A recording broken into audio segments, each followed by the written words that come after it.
నీవు యెహోవా యందు ఆనందించెదవు. దేశం యొక్క ఉన్నత స్థలముల మీద నేను నెగ్గించెదను. నీ తండ్రి అయిన యాకోబు స్వాస్థ్యమును నీ అనుభవంలో ఉంచెదను. యెహోవా సెలవిచ్చిన వాక్కు ఇదే. హల్లెलूया। प्रार्थना करेंगे वचन में ध्यान में जाने से पहले स्तुतियों महिमा हो प्रभु की स्तुतियों। Hallelujah hallelujah hallelujah. धन्यवाद धन्यवाद करें सभी। यीशु आपकी स्तुतियों महिमा हो धन्यवाद करते हैं, आपकी प्रशंसा करते हैं, आपकी स्तुति करते हैं। हालेलुया। रिवाज नमक हला शदर खरंदर वशबा बरबा। हालेलुया। धन्यवाद धन्यवाद धन्यवाद। यीशु आप ही की स्तुति करते हैं, आप ही को धन्यवाद करते हैं। हम आगे वचन में जा रहे हैं। यशायाह पुस्तक 58 अध्याय वचन 14 में पढ़ा है।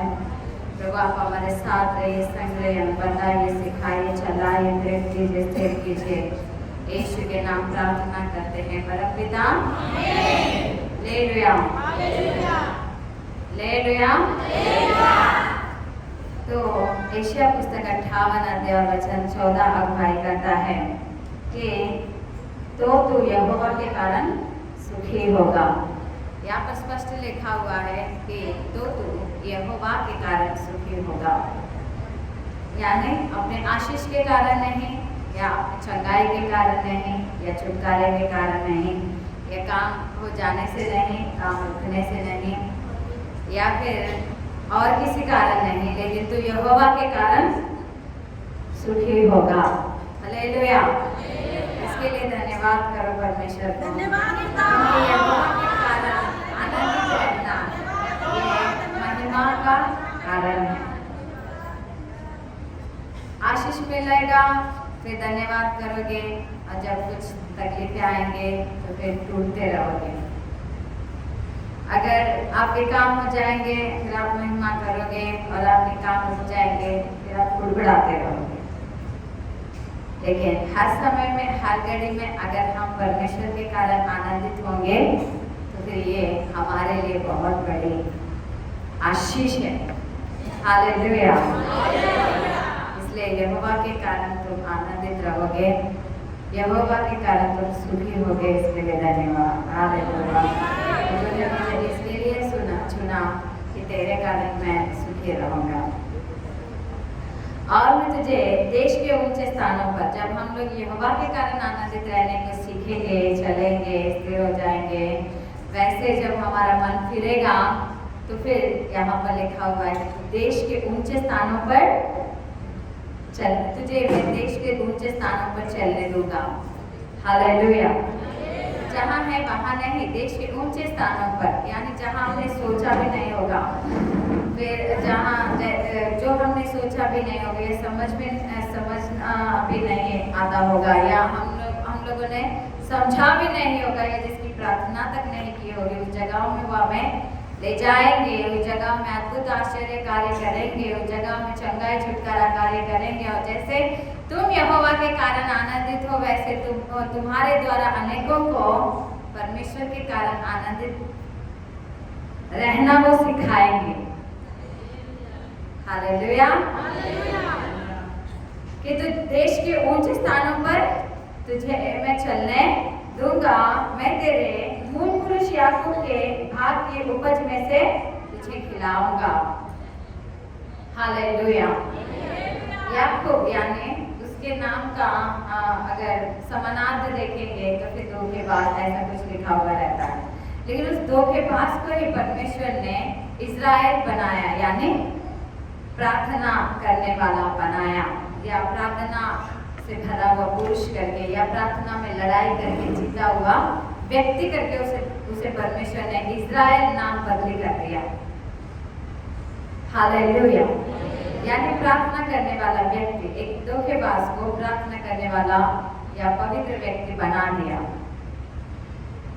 तो तुम्हारे मूल पुरुष याकूब के बाद की उपज में से तुझे खिलाऊंगा, यानी वैसे आशीष जो याकूब को मिला, वैसे अनुग्रह जो याकूब ने पाया, या जैसे वैसा विजय या जय जैसे याकूब को मिला, वैसे परमेश्वर हमें देंगे।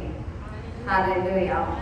जिसके योग्य भी नहीं या भागी भी नहीं, हमें वो देंगे, वो योग्यता हमें वो देंगे, क्योंकि यहोवा ही के मुख से यह वचन निकला है। क्योंकि परमेश्वर ने चाहा है और परमेश्वर को हमें देंगे। प्रभु ने हमें देने की इच्छा रखा हुआ है और वही हमें देंगे। उनके उपज में से वो हमें, याकूब के भाग में से वो हमें खिलाएंगे, यानी याकूब की जैसी आशीष वो हमें देंगे। हालेलुया। क्यों? क्योंकि इसका कारण यही है कि हम यहोवा के कारण आनंदित रहेंगे, क्योंकि तो यहोवा के कारण ही सुखी रहेगा। परमेश्वर के कारण, अपने आए आशीषों के कारण नहीं, मिले हुए आशीषों के कारण नहीं, अनुभव करने वाले आशीषों के कारण नहीं, यहोवा के कारण जब हम लोग आनंदित रहेंगे। हर समय में जब हम परमेश्वर के कारण आनंदित होंगे तो फिर क्या धन्य है वो व्यक्ति। हालेलुया। क्योंकि वो फिर क्या करता है, लिखा हुआ है भजन संहिता में 147 भजन संहिता 147 147 भजन संहिता वचन 3 में उसका 47 कीर्तना मूढ़ो वचन है। हाँ, और उनके शोक पर मरहम पट्टी बांधता है। ले लिया। क्या करता है जब वो हम लोग यहोवा के कारण आनंदित होना सीखते हैं, या फिर उसका अनुभव हमें होने लगता है, या फिर वैसे भक्ति में हम आ जाते हैं, फिर 147 भजन संहिता के वचन 3 में लिखा हुआ स्पष्ट, खेदित मन वालों को, हाँ, और उनके शोक पर मरहम पट्टी बांधता है। यहाँ पर अभी गवाहियाँ दी गई है। वो खेदित मन, वो दुखी मन जब वो हो जाता है, तब जब वो प्रार्थना किए और परमेश्वर ने उनको जवाब दिया, इसके लिए उन लोगों ने गवाही के रूप में यहाँ पर आके बताया। हालेलुया। वो खेदित मन वालों को चंगा करता है और उनके शोक पर मरहम पट्टी बांधता है। एक समय मैं गूंदी गई थी और उस समय में बहुत मुझे मेरा मन टूट गया था, और फिर उस समय में मुझे हिम्मत आ नहीं रही थी। फिर उस दिन परमेश्वर ने मुझे इसी वचन के द्वारा बात किया।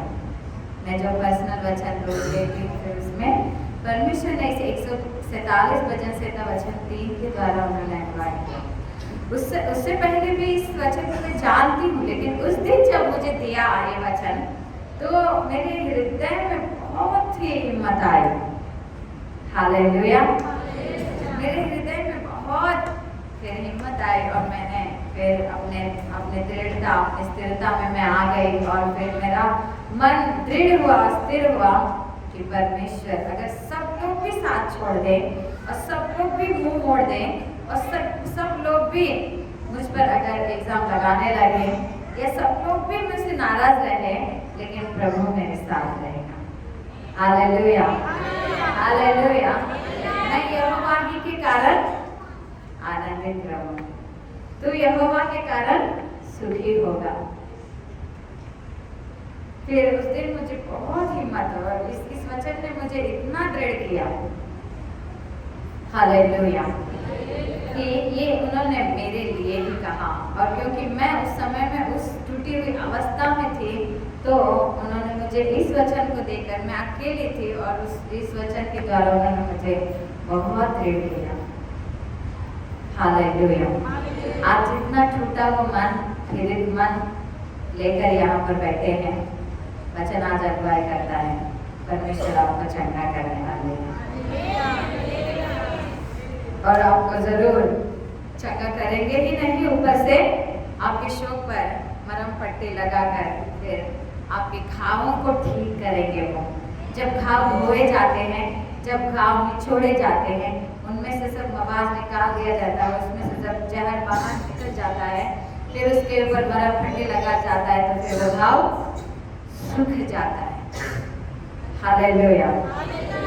अगर वो वैसे ही नरम रहेगा, उसको हम निचोड़ेंगे नहीं, उसमें से नहीं निकल जाएगा जहर, तो फिर वो और भरता जाएगा और वो दूसरा रूप लेने लगेगा। हालेलुया। इसलिए हमारे मन पर लगे हुए घाव को परमेश्वर आज निचोड़ करके उसे ठीक करने वाले, उस पर मरहम पट्टी यानी उसका इलाज करने वाले। उसका इलाज क्या है परमेश्वर जानता है ना। कौन सा काम करने पर हम लोग फिर हमारा खेदित मन, हमारा पिसा हुआ मन ठीक हो जाता है, घायल मन ठीक हो जाता है, वो जानते हैं ना। हालेलुया। वो कार्य परमेश्वर करेंगे, लेकिन तो यहोवा ही के कारण सुधीर होगा। मन फिराओ आज परमेश्वर पर, क्योंकि वचन अगुवाई करता है। नीति वचन का 17 अध्याय और वचन 17 में, नीति वचन 17 अध्याय और वचन 17 में लिखा हुआ है, मित्र सब समयों में प्रेम रखता है, मित्र सब समय में प्रेम रखता है, और विपत्ति के दिन भाई बन जाता है। हालेलुया। उन्होंने अपने चेलों से कहा, अब मैं तुम्हें दास नहीं कहूंगा, अब मैं तुम्हें మిత్ర కేరాం. ఆయన అంటాడు, ఇదిగో ఇప్పుడు నేను మిమ్మల్ని దాసులు అనకుండా నేను మిమ్మల్ని ఇప్పుడు స్నేహితులు అంటున్నాను. అబ్రహాంకు కూడా ఆయనకి స్నేహితుడు, దేవుడికి ఆయన స్నేహితుడనే పేరు సంపాదించుకున్నాడు. अब्राहम भी मित्र करके उन्हें परमेश्वर ने बुलाया, तू तो मेरा मित्र है, तुझे कहे बिना मैं कोई भी कार्य नहीं करूंगा। हालेलुया। मित्र क्या करता है, क्योंकि यहाँ पर लिखा हुआ है सब समयों में प्रेम रखता है। मित्र वही है जो सब समय में प्रेम रखता है। जब कुछ अच्छा है अगर साथ दे रहा है, और जब कुछ बुरा है तो अगर रूठ कर चला गया तो फिर वो मित्र है क्या? वो सही मित्र है क्या? हालेलुया। मित्र सब समयों पर प्रेम रखता है, और विपत्ति के समय में तो वो भाई बन जाता है। यानी भाई जिस तरह जिम्मेदारी रखकर वहां पर कार्य करता है, वैसा फिर वो कार्य करने वाला बन जाता है। నిజమైన స్నేహితుడు విడవక ప్రేమించును, దుర్దశలో అట్టివాడు సహోదరుడిగా ఉంటాడు. హల్లెలూయా.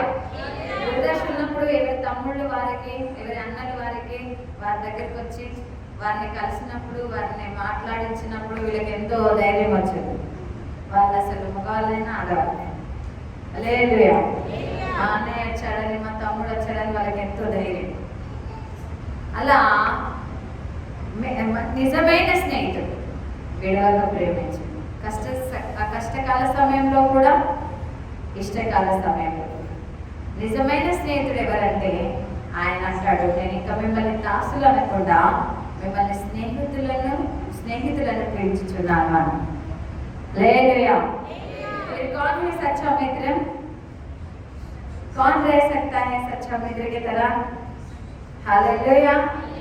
यीशु मसीह तुम्हारे सच्चे मित्र हैं, और वो बिना तुम्हें छोड़े प्रेम रखेंगे, और विपत्ति के समय भाई बनकर तुम्हारा सहारा देंगे। हालेलुया। हालेलुया। एक गायक ने इसीलिए एक गाने में इसी तरह लिखा है कि तू मित्र भी है और भाई भी है, यादें जब सताए तो यीशु को याद करना। उस गाने के थर्ड भाग में भाई भी तू है, मित्र भी तू है करके उन्होंने कहा। हालेलुया। क्योंकि विपत्ति के समय में भाई की तरह वो हमें दर्शन देंगे, विपत्ति के समय में वो हमारे घाव को भरेंगे। खेदित मन को निचोड़कर उसके गांव को मरहम पट्टी लगाने वाले कोई नहीं रह सकते, क्योंकि हर एक का मन एक आधार है करके लिखा हुआ है नीति वचन में। उसको कोई नहीं जान सकता है। आधार हर एक के मन को सिर्फ परमेश्वर पढ़ सकते हैं।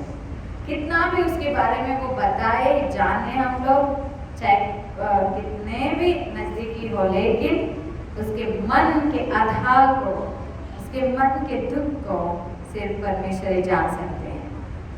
वो मित्र बनकर, भाई बनकर हमारे घाव को भरने वाला परमेश्वर है। हालेलुया। हालेलुया।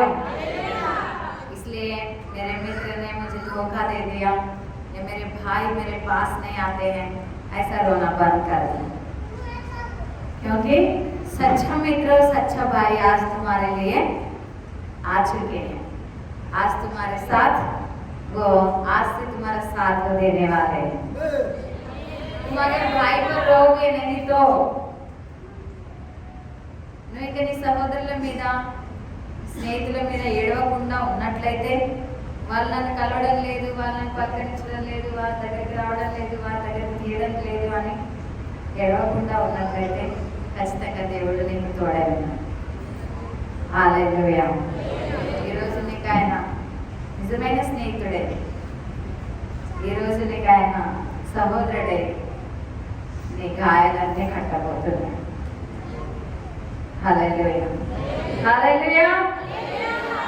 उतना ही नहीं वचन अगुवाई करता है पहली कोरिन्थी के दूसरे अध्याय के 13 वचन में, कोरिन्थी की पहली पत्री दूसरा अध्याय वचन 13, जिनको हम मनुष्यों के ज्ञान की सिखाई हुई बातों में नहीं परंतु आत्मा की सिखाई हुई बातों में आत्मिक बातों से मिला मिलाकर सुनाते हैं। हालेलुया।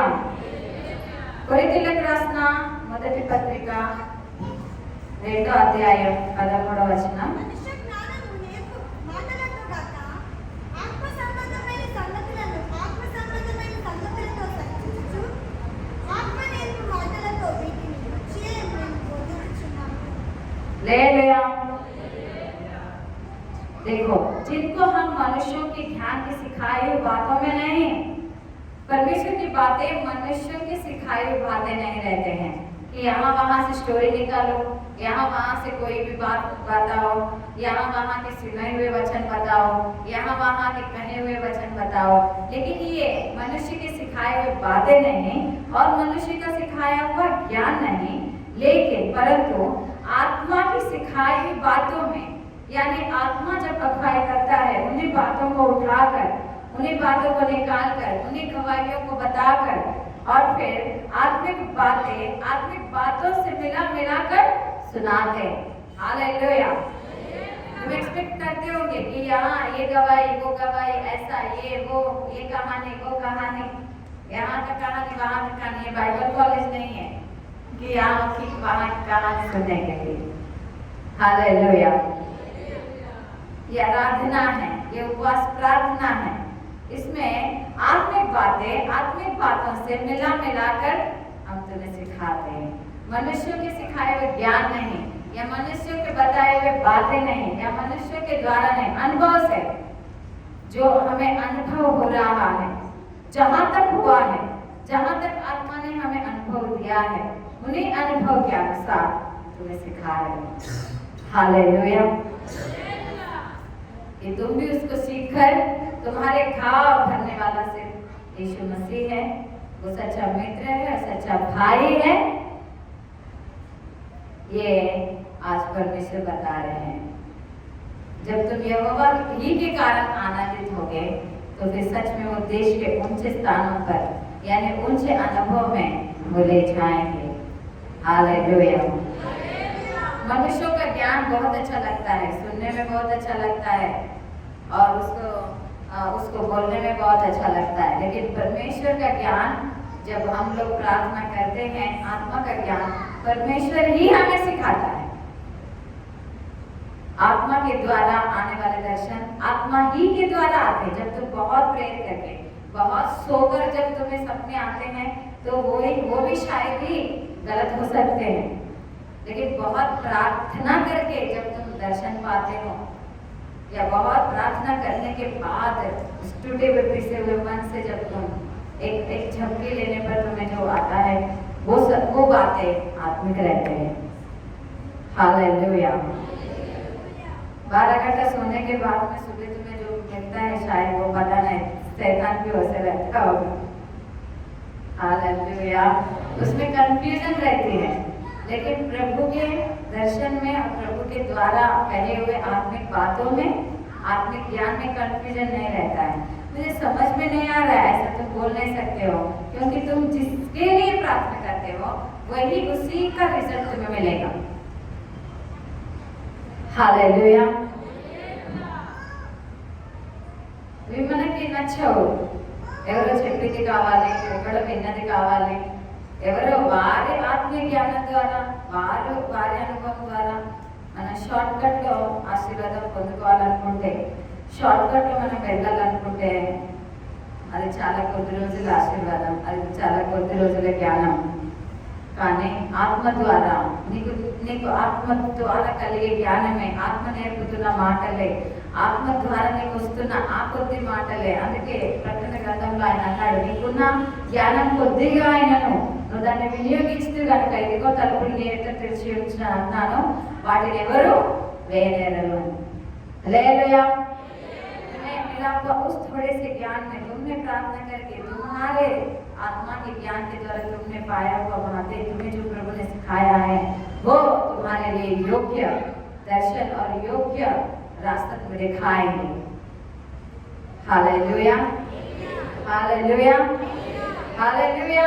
और फिर तुम उसके जिम्मेदार रहोगे, फिर तुम किसी के ऊपर नहीं उंगली उठाओगे. फिर जब तुम खुद उसको सीख कर चलने लगोगे, अपने गरीबी का, अपने लाचारी का, अपने दारिद्रता का, अपने फिर श्राप का तुम खुद कारण हो, ये तुम बोल सकोगे. नहीं तो फिर हमेशा हम दूसरों के ऊपर तो बोलते हैं, इनके कारण, उनके कारण, इसके कारण, उसके कारण करके.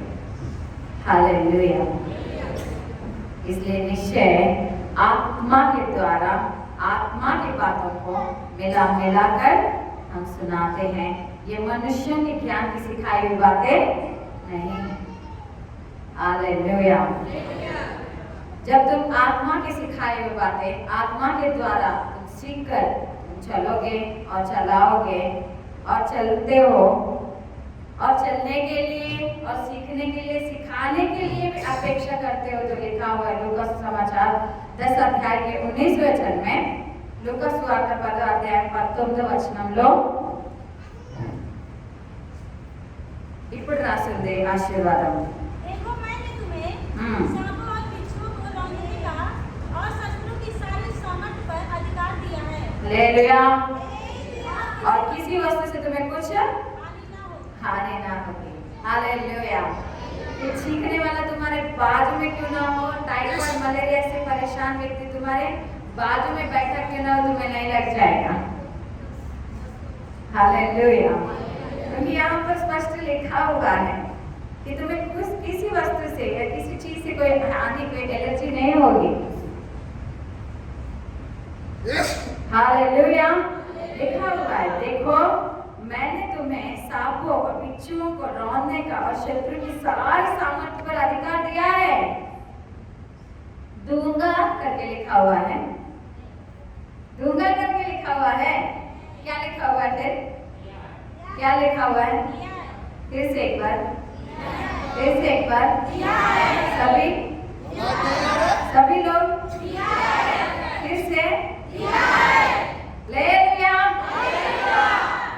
दिया है, तुम्हें भी दिया है, मुझे भी.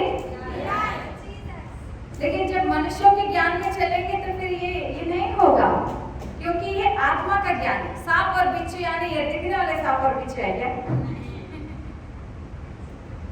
किसी पास्टर का ऐसे ही यहाँ पर लिखा हुआ है ना, मार्कुस सुसमाचार के 16 अध्याय के 16 वचन में कि तुम सांपों को उठाओगे, तो फिर किसी ने अजगर सांप को उठाया, उसने काट दिया और वो गया वहां पर सनसनी मच गई, पास्टर को सांप ने काट दिया है. फिर ये वचन में क्यों लिखा हुआ है? यीशु को ऊपर से कूदने के लिए शैतान ने बोला, वो कूदे क्या? अगर वो कूदते तो भी वो बच जाते ना. लेकिन फिर भी उन्होंने गैर इस्तेमाल किया उनके शक्ति का, जो परमेश्वर के द्वारा उन्हें मिला. हालेलुया. यीशु मसीह आत्मा के ज्ञान से भरपूर थे, आत्मा में परिपूर्ण थे, आत्मा में इतने तरह से इन्वॉल्व थे, वो आत्मा से इतने परिपूर्ण हो चुके थे. उस 40 दिन, उस 40 रात के उस उपवास प्रार्थना में इस शैतान को कैसे जवाब देना है, उन्हें बखूबी आया, उन्होंने बखूबी जवाब दे दिया उसे. बोला निकल आ गई यहाँ से करके. Hallelujah, hallelujah. यहाँ पर लिखा हुआ है, सांपों और बिच्छुओं को रौंदने का अधिकार मैंने तुम्हें दिया है. जब तुम आत्मा के द्वारा आत्मिक बातों से मिलाकर जब तुम सुनाते हो, सुनते हो, सुनने की अपेक्षा करते हो, तो निश्चय ही सांप और बिच्छू जो दिख रहे और जो नहीं भी दिख रहे उन्हें रौंदने की शक्ति है तुम्हें. उनके ऊपर अधिकार मिल चुका है। हालेलुया। अधिकार अधिकार अधिकार ले लिया। अधिकार मिल चुका है, इसलिए लिखा हुआ है कि और किसी वस्तु से तुम्हें कुछ हानि ना हो, फिर तुम्हें किसी वस्तु से कोई हानि नहीं होगी। फिर उसमें भी मरकुस सुसमाचार के 16 अध्याय में भी लिखा हुआ है कि तुम अगर जहर भी खाओगे तो वो तुम्हें हानि नहीं पहुंचाएगा। इसलिए जहर लाओगे बॉटल और पी लोगे और हानि नहीं होगी या होगी ये टेस्ट करोगे? ले लिया। अगर तुम्हें कपटी मन से तुम्हें हानि पहुंचाने के लिए, अगर तुम्हारे लिए वो लोग कुछ मिला के भी देंगे ना, और तुम साफ मन से, धार्मिकता वाले मन से, आत्मिक मन से उस पर ऐसे प्रार्थना करके, प्रभु इन्होंने मुझे दिया है, इनको आशीष कीजिए, इन पर अनुग्रह कीजिए, इनको प्रतिफल दीजिए, और उसने कपटी मन से दिया और तुमने बहुत ही साफ दिल से, साफ मन से, आत्मिक मन से तुमने उसके लिए प्रेयर किया, तो वो तुम्हें कुछ हानि पहुंचाएगा? बिल्कुल नहीं पहुंचाएगा। हालेलुया। मैंने पास्टर जी का गवाही सुना था, वो फिर ऐसे ही किसी के घर पे प्रार्थना चलाए, वो लोग बहुत गरीब थे बेचारे, तो तेल खरीद के लेके आए और उन्होंने उस तेल में फिर कुछ भजिया बना दिया। पास्टर जी आ रहे हैं, उनको खिलाना तो चाहिए ना। हालेलुया। बहुत पैसा रहता है तो फिर चाय दे के हटाते हैं, लेकिन जो गरीब रहते हैं उनको इतनी प्रेम रहता है कि बिना खिलाए छोड़ना आता है और बेचना नहीं चाहिए, ऐसे सोचते हैं। फिर वो माँ ने भी वैसे तेल खरीदा था, लाया था, फिर उन्होंने बनाया, फिर वो पास्टर जी को प्रार्थना होने के बाद खिलाया। खिलाने के बाद फिर वो धीमा धीमा बोलने लगी, पास्टर जी आप मुझे माफ कीजिए, क्योंकि क्या हुआ कि मैं इन भजियों को बना रही थी, छिपकली ऊपर से गिर गया था, फिर मैंने उस छिपकली को निकाल दिया और उसी में बनाया, क्योंकि नया वाला लाने के लिए मेरे पास पैसा ही नहीं था।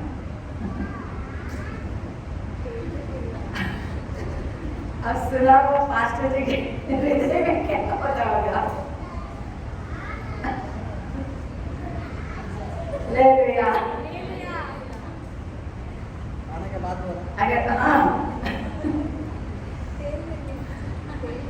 तेल में गिरा, तेल फेंक भी नहीं सकते और नया खरीदने के लिए पैसा भी नहीं है, था शायद 100-200, उन्होंने उसी में कर दिया। ये अब की बात नहीं है, ये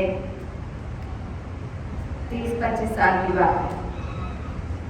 सुनने के बाद क्या लगता होगा? ले लिया।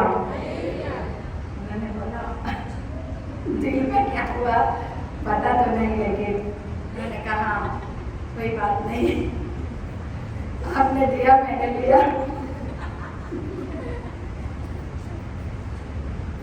आपने खिलाया मैंने खा लिया। प्रभु आपका आशीष करे, क्योंकि लिखा हुआ है कि जहर भी कोई हानि नहीं पहुंचा सकते, और जैसे लिखा हुआ है ना, किसी वस्तु से तुम्हें कुछ हानि ना होगी। निश्चय ही परमेश्वर आपको भी आशीष करेगा, मुझे कुछ नहीं होने देंगे। डरिए मत करके फिर वहाँ पर वो प्रार्थना करके चले गए हैं, उनको आज तक कुछ नहीं हुआ है। हालेलुया। उस छिपकली के जहर उनका असर नहीं किया। अरे जानबूझ कर छिपकली को लाओगे, उसमें डालोगे तो कैसे रहेगा? जानबूझ कर नहीं, क्योंकि लिखा हुआ है कि तुम्हें कुछ हानि नहीं होगी जब तुम आत्मा के द्वारा आत्मिक बातों से मिला कर सुनोगे, सुनाओगे और सुनने की अपेक्षा भी करोगे, चलोगे, चलाओगे और चलने की भी अपेक्षा करोगे, तो कोई भी वस्तु तुम्हें कुछ हानि नहीं पहुंचाएगी। जब कुछ छिपकली का जहर ही काम नहीं किया तो फिर बाकी और किसी चीज से कुछ होगा क्या? हालेलुया। नहीं होगा। इसलिए सभी उठ खड़े हो जाइए, प्रार्थना करेंगे हम। प्रभु के कारण, यहोवा के कारण आनंदित रहने के लिए आज उन्होंने अगुवाई किया है। तो फिर अपने आशीषों को लेकर नहीं, अपने काम, अपने कमाई से लेकर नहीं, लेकिन निश्चय परमेश्वर के कारण आनंदित होने के लिए अपने मन को प्रभु की ओर फिराए, धन्यवाद करे, महिमा दे, प्रशंसा दे। आज जिस खेदित मन से भी तुम यहाँ पर आए हो, पिसे हुए मन से, टूटे हुए मन से, दुखी मन से यहाँ पर हो, प्रभु निश्चय आपको दर्शन दे रहे हैं। हालेलुया, हालेलुया, रिशबा खरंदरवा शबा रवा रवा। ओ धन्यवाद, स्तुति हालेलुया।